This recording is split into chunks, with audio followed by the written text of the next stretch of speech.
Hujambo mtazamaji, karibu sana. Hii ni Reli TV. Mimi naitwa Beni Mwanantala. Bado nipo katika eneo la stesheni nikiendelea kukujuza mambo mengi ya msingi ya kuzingatia pindi wapo katika eneo hili. Nimesimama katika platform ambayo ina urefu wa mita 400. Platform ni sehemu ambapo abiria hupanda na kushuka pindi wanapoianza ama kumaliza safari. Sasa treni inaingia kama hivi mtazamaji. Je, abiria waliopo katika treni hii wanafahamu milango ya kutokea pindi tokeapo dharura? Ni mara yangu ya kwanza kupanda treni hii, lakini mpaka sasa hivi sijui sehemu ya milango ya dharura na naipataje. Mimi kama abiria sifahamu milango ya dharura iko wapi. Aha. Kwa kuwa tunaendelea kutoa elimu, sasa nataka nikujuze kuhusu milango ya dharura. Unajua, unapozungumzia dharura si mpaka itokee, lakini tunajaribu kufanya assumption. Tuna assume kwamba ikitokea hivi, je, ni hatua gani tuchukue? Benson Mtui ni afisa usalama masuala ya reli kutoka shirika la reli Tanzania TRC. Tumezungumza naye mengi na hapa anatupatia elimu hii. Tunawapatia wananchi ama abiria wanaoshuka na kupanda kwenye treni elimu kuhusiana na milango ya dharura.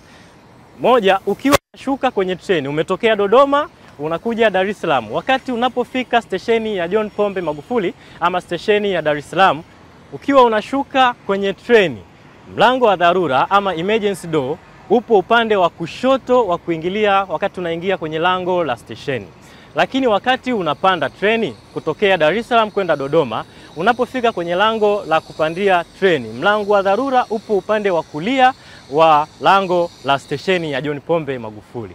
Pia katika platform upande wa katikati kuna milango miwili mikubwa ambayo inaweza ikapitisha watu wengi kwa wakati mmoja. Milango hiyo miwili ni hii hapa ambayo tunaiona.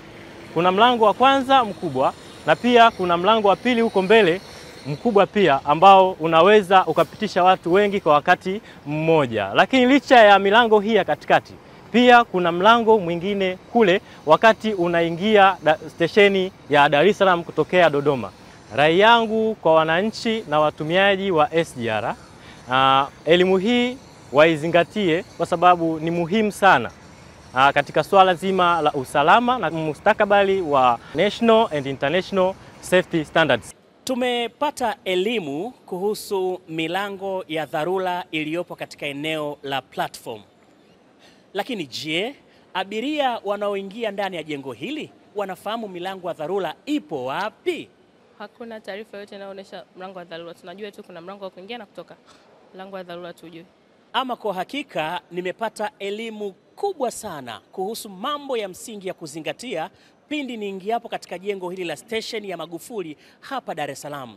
Ni vile tu kwamba ukiingia katika eneo hili la scanner, baada ya kufika hapa katika eneo hili la ground floor, ukaenda pia gorofa ya kwanza, ya pili na ya tatu, pote katika maeneo haya mtazamaji ipo milango ya dharura. Kwa mfano tu hapa ground floor, mkono wangu wa kulia upo mlango wa dharura ambao unakaribia kabisa katika eneo la KFC. Lakini upande wa kushoto upo mlango wa dharura, ni baada ya lift tu kama unataka kupanda juu ama kushuka.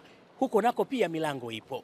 Mtazamaji, kumbuka milango hii inatumika pindi tu itokeapo dharura. Ama kwa hakika reli yetu, maendeleo yetu, taifa letu na kazi iendelee. Kumbuka, usalama kwanza. Reli yetu.